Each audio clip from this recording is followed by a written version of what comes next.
E todo seu desenvolvimento representa um estado normal em certos mundos. Lá, o sentido principal é o elétrico, a vista fica em segundo plano. No mundo número 2, o que mais me aturdiu foi a existência de um outro sentido ainda, muito diferente, o do rumo. Outro filete nervoso, partindo do cérebro, deu lugar a uma espécie de orelha dotada de ligeiras asas por intermédio da qual a criatura percebe a direção. Sabe-se, assim, sem o auxílio da vista, se marcha para o norte, sul, este ou oeste. A atmosfera está repleta de emanações que vos são desconhecidas. Esse sentido singular se orienta sem erro possível. Também serve para a descoberta de coisas ocultas no interior do solo e dá diversas noções da natureza que para vós outros são absolutamente interditas. Poderia assim mostrar-vos que nos canteiros do jardim da criação existe infinita diversidade, e que seria necessário uma eternidade para saborear os respectivos frutos e flores. Quereis, meu caro mestre, ainda sou muito terrestre, muito sem dúvida, devido à minha juventude, longe de atingir essa metade da vida de onde começa a descida subsequente, feita com serenidade, rumo às praias eternas em que tantas promessas nos aguardam. É isso que explica certamente a razão pela qual este planeta me parece bom e a sua humanidade verdadeiramente bem-sucedida. Ontem ainda, em Paris mesmo, eu expunha as vossas teorias uranográficas a uma senhorita, que as escutou com interesse. Ela não me fez objeção alguma, simplesmente me olhava muito, com todo o esplendor de uma beleza admirável. E, malgrado meu, contemplando-a, dizia a mim mesmo, podem elas ser mais belas em outros mundos do que aqui. Sim, meu amigo, sois muito terrestre. Felizes os vossos olhos, por serem tão imperfeitos e não poderem perceber mais do que a superfície desses corpos. Não quero dissecar vosso poético encantamento. Além disso, eu o confesso, à natureza terreal não falta harmonia. Mas essa harmonia existe em todos os mundos, muitas vezes em graus incomparavelmente superiores. Os lobos e as lobas se acham belos e os hipopótamos se buscam à noite, sob o luar argênteo, no lodo dos pântanos selvagens. Tudo é relativo e um homem do sistema de Arcturus desdenharia absolutamente a mulher mais formosa da Terra. Mas, meu caro amigo, não me é possível entretê-lo com as curiosidades todas do universo. Que vos baste haver levantado o véu para vos permitir entrever a incomensurável diversidade que existe nas produções animadas de todos os sistemas disseminados no espaço. Eis que bem depressa vem a aurora, que põe em fuga os espíritos, e vai fazer desmaiar a nossa palestra, tal qual a luz de Vênus esmaece a aproximação do dia terrestre. Desejo agora acrescentar aos aspectos precedentes uma observação assaz curiosa, inspirada pelas mesmas contemplações. Eila, se um espírito sutil partisse da Terra no momento da fulguração de um relâmpago e viajasse durante 1 hora ou mais tempo com a luz, veria o relâmpago durante tanto tempo quanto olhasse. Esse fato é estabelecido segundo os princípios já expostos. Se, porém, em vez de se distanciar exatamente com a velocidade da luz, o fizesse com uma rapidez algo inferior, eis a seguir o que poderia observar.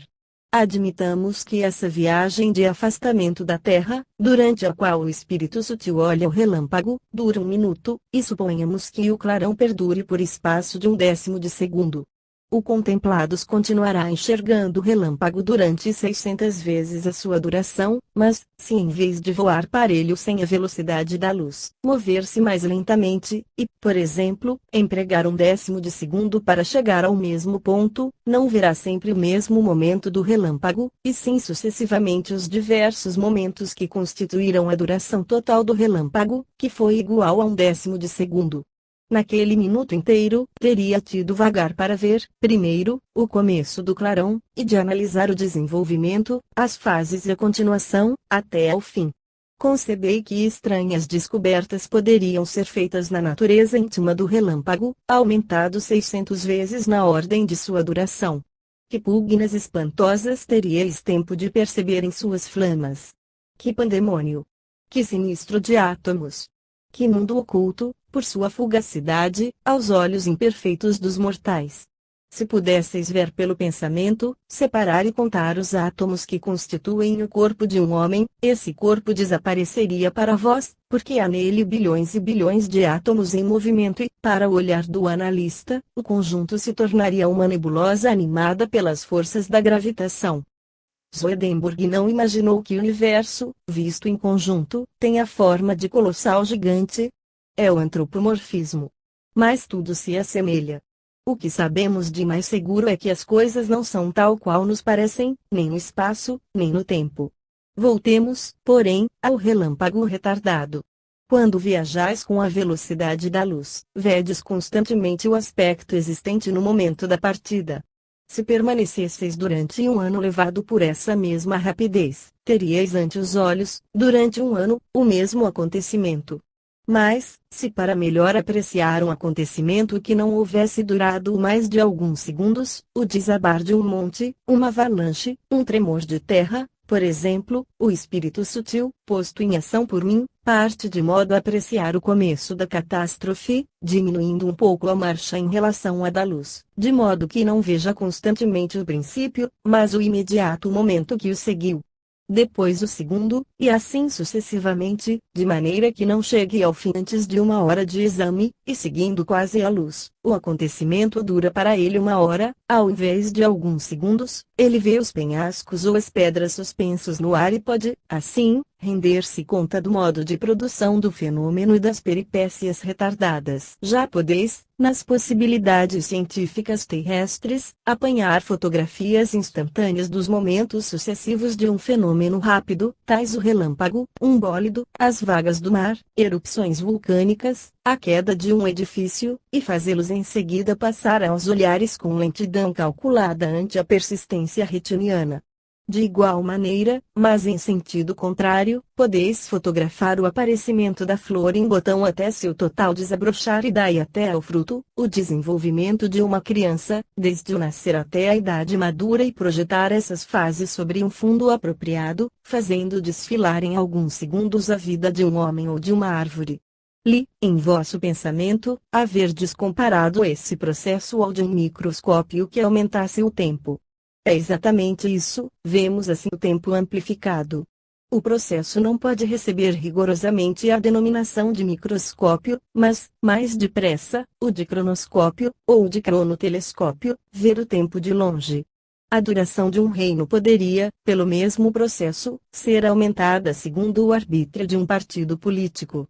Assim, por exemplo, Napoleão tendo reinado apenas 3 horas, poderia ser visto reinar durante 3 lustros sucessivamente, dispersando-se os 180 minutos constitutivos das 3 horas ao longo dos 180 meses, com o distanciar-se da Terra em velocidade um pouco inferior à da luz, de maneira que, partindo no primeiro minuto em que as câmaras reconheceram Napoleão não se chegue ao derradeiro minuto de seu reinado fictício antes de 3 lustros. Cada minuto seria visto durante um mês, cada segundo por espaço de 12 horas. Ademais, a medida do tempo não é essencialmente relativa e apropriada às nossas impressões. Isso, porém, não é mais do que um desvio no itinerário da nossa viagem. Acompanhando-me em espírito nessa excursão intersideral, passastes algumas horas longe da Terra. É conveniente isolar-se, por vezes, assim, pelas celestes veredas.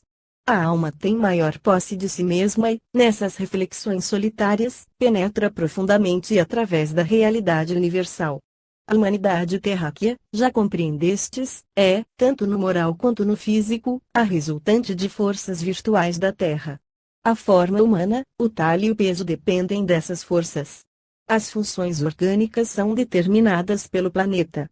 Se a vida está repartida, entre vós outros, em trabalho e repouso, em atividade e em sono, isso se deve à rotação do globo, que produz a noite, nos mundos luminosos, naqueles em que um hemisfério é eternamente iluminado por um sol ao qual apresenta constantemente a mesma face, e sobre aqueles que são perpetuamente alumiados por vários sóis alternativos, não se dorme. Se sois forçados a comer e beber, tal é devido à condição imperfeita da vossa atmosfera. Os corpos dos seres dispensados da necessidade de comer não têm a mesma vossa construção, pois dispensam estômago e ventre. Os olhos terrestres vos mostram o universo sob um determinado aspecto, o olhar saturniano vê de modo diferente, pois os dali são dotados de sentidos que percebem outras coisas vedadas a vós outros, de igual modo que não podem ver o que vedes na natureza. Assim, cada mundo foi, é e será habitado por várias raças, isto é, essencialmente diversas, e que, por vezes, não são vegetais, nem animais. O tipo homem não é universal. Há seres pensantes de todas as formas possíveis, de todas as dimensões, de todos os pesos, cores, sensações e caracteres. O universo é o infinito. Nossa existência terrestre é apenas uma fase nesse infinito. Diversidade inesgotável enriquece o campo maravilhoso do sempiterno semeador. O papel da ciência é estudar o que os sentidos terreais são capazes de apreender. O da filosofia está em formar a síntese de todas essas noções restritas e determinadas e desenvolver a esfera do pensamento. Que tarefa seria, se eu vos pretendesse entreter, não somente com a variedade física, mas também com a diversidade intelectual e moral das humanidades? As variantes seriam também consideráveis, mas compreenderíeis menos ainda. Para vos assinalar apenas um exemplo, observai que, em vossa humanidade terrestre, o valor intelectual e moral para nada serve, não é aplicado ao progresso, resulta nulo, não tem futuro, se aquele que o possui não dispuser da vontade e do poder de o colocar em evidência, seja pela vitória das suas ideias, seja por interesse pessoal. Jamais se vai buscar o mérito oculto. É mister que se patenteie ele próprio e se avilte a luta contra a intriga, a cupidez e a ambição. É a antítese do que dever acontecer. Resulta que os mais altos valores permanecem desconhecidos e improdutivos, e que as honras sociais e a fortuna sejam quase sempre conquistadas pelos intrigantes sem valor.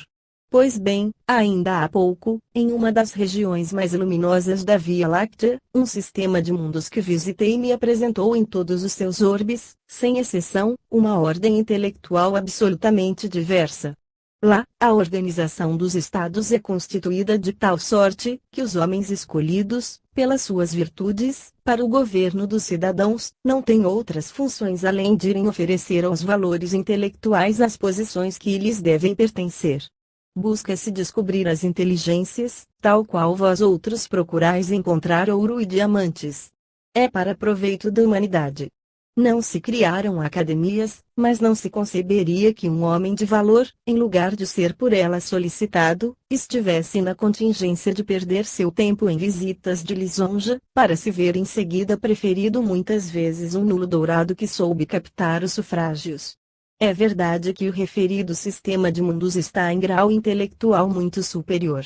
Acrescentarei ainda, pois falamos da diversidade moral das humanidades, que um dos planetas que me pareceu dos mais felizes é um orbe do grupo de Vega, onde a hidra da guerra, que devora entre vós outros 1.100 homens por dia, desde há 50 séculos, foi decapitada de modo bem simples. Recentemente ouvi contar a história do que ocorreu.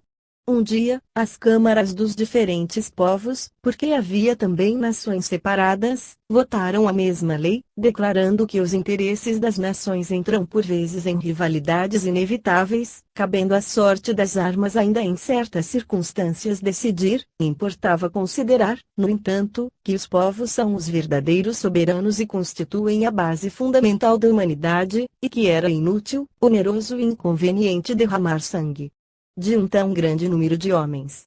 Foi decidido que se limitaria daí em diante o resultado desses choques a um combate único, singular, entre os chefes de Estado, e que, quando a honra e a dignidade dos povos o exigissem, os dois chefes das nações beligerantes se defrontariam em duelo público, o qual somente cessaria com a morte de um dos ditos representantes oficiais das pátrias em rivalidade. A lei foi aplicada em todo o seu rigor.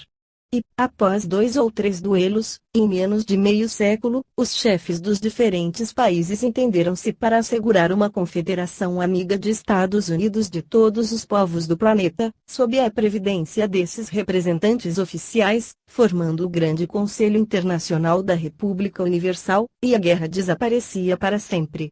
A paz reina ali desde há 100 séculos. em vez de serem regidas por força bruta, onerosa para todos e de uma selvageria bestial, as rivalidades de interesse são discutidas em conselhos de criaturas razoáveis. Ah, meu caro amigo terrestre, mundos incomparavelmente superiores à Terra, sob o ponto de vista da sabedoria e da felicidade, e também sob o aspecto das condições físicas e orgânicas de que falamos há pouco. Estas narrativas de além-túmulo não têm tido outro intuito senão dar-vos uma exposição sumária das realidades siderais desconhecidas da Terra. Agora, tendes uma ideia do posto infinitamente pequeno, porém real, ocupado pela humanidade terrestre no universo, sabeis elementarmente o que é o céu, e bem assim o que é a vida e o que é a morte. A conclusão destas palestras, meu caro Querens, reside toda ela no seu princípio. Quis que soubesseis que a lei física da transmissão sucessiva da luz no espaço é um dos elementos fundamentais das condições da vida eterna. Por essa lei, todo o acontecimento é imperecível e o passado resulta presente. A imagem da Terra de há 60 séculos está atualmente no espaço, a distância que a luz percorreu nesses 60 séculos, os mundos situados em tal região vêm à Terra daquela época.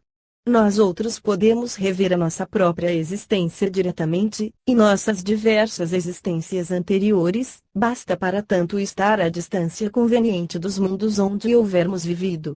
Há estrelas vistas da Terra que não existem mais, por isso que extintas, depois de haverem emitido os raios luminosos que agora somente vos chegam, de igual modo que poderíeis receber a voz de um homem distante, o qual poderia estar morto no momento de se lhe ouvir a voz, dada a hipótese de ser acometido de apoplexia imediatamente depois de haver projetado um grito.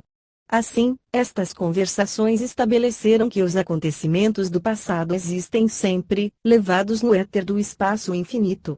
Sinto-me feliz por me haver esse quadro permitido traçar ao mesmo tempo um panorama da diversidade das existências planetárias, e bem assim das inúmeras formas vivas desconhecidas da Terra.